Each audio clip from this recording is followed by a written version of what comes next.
Tá buntlach láidir faoi Sligeach ag Sligeach le blianta beag an nós. Fuidir Craobh bhíonóir chonacht a fefe hain als chuir de Craobhcha fefe leis a fefe dógs fefe trí. Amach an táló a fefe cúig. Ina gring ar an géirín bhí Gaillimh. Ciarán a farta am an trátarta bouta trí don Craobh Peile fefe orthaigh an Dalata Hotel Group.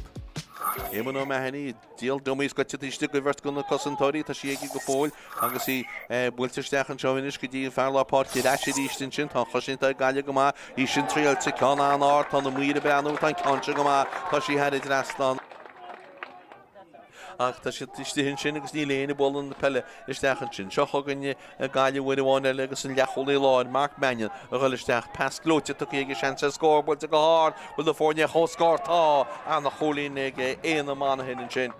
Builteisteach sa Spás in sin ní fáte ag bhhartas de sa gúine in sin agus sinna Conor Flynn i pas tu ige go dtí Ronan Island is seanse chól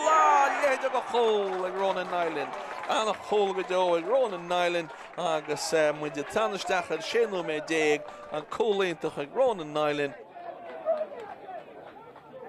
Patrick Keaney, tá sí Keaney, bhfuiln sé ceanní bag bíideach isteach sa Spás an sin. Ó tá seansa stéann seo go lántas a Ryan O'Donnell. Stéir mé le chól tá seansa chól ag Ryan O'Donnell. Cól ag Ryan O'Donnell agus tá na fórne leis chum a ríis den hína trí agus hína trí agus an fashion well ó sin Conlon.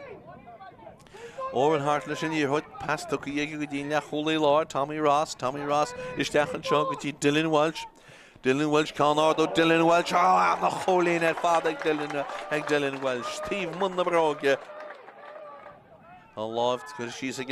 an réiteir tá an líorthid Castló buileann Castló núna a tíhile chun fád cinna sí go dtí fearce leanann se Keane Marks builte go hard builte go crín agus cúlín an deas ag Keane Marks agus tá muinte stíon ná breise. Bhfuil éana gilín pas a thuairtinis, tá sí builteach ige go lár na páirce, a sé éí go canse bristinúas gaiile go linn séries agus bicímil Ryan sé an bell an líorthir tuíonn sinna gnógatí Ciaran ómil thuirn builte Ciaran builte go há go glóite ar fad an na cholín sinnig na Gaillimh agus tá siad chum. Michael Sheridan a taistil tí mógan stúa ceadíana sé ní chun an séhróg le beidir go chun is tá seansa go pointeáil builte go háda ige tá sé heidir drastan Michael Sheridan leis an buinte sin agus tá Sligeach go tíreis chun cín. Seo chuganne Ross ríist agus sinna Ross Cohn beidir gúil seansa stíonn seo ag mú Ryan tá líorthid bainte ófa tíreis ríist ag Colm Castló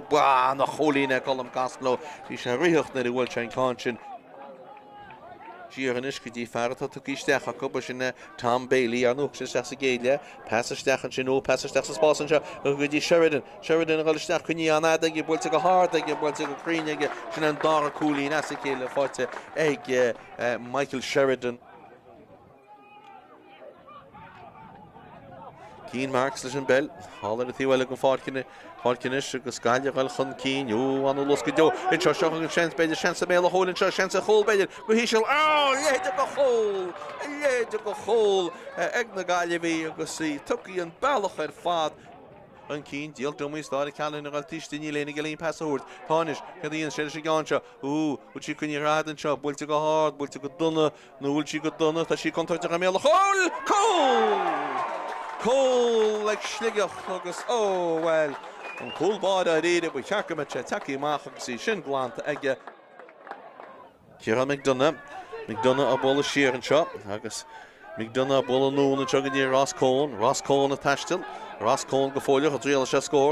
scór builte go hálainn ar fad ag Ross Cohn agus fágan sin bhfuil na fórne chóscór i ríis peileadórálainn ar fearse Ein selle se gan áí sin is tras na páceint siad go dtí fear a cháile sean sin na Owen Hart agus in díorthid builte nún ar a tíhile an fácinis go seochagann is Sligeach gáil an sí bhfuil seansa scór builte go hard builte go crín heile drasnan agus Sligeach an Keane I bhí dhéad an chluife an pointe sin fátig Dylan Welsh leis a pointe sin I ggéar ghilisteach tá sí a Castló tríal a Castló tá neadóg sétí ag an réiteáid tá neadóg sétí agus bua staún ag Sligeach an bua ag Sligeach an seán tróna seo agus más táda stóí tiltte aca na réide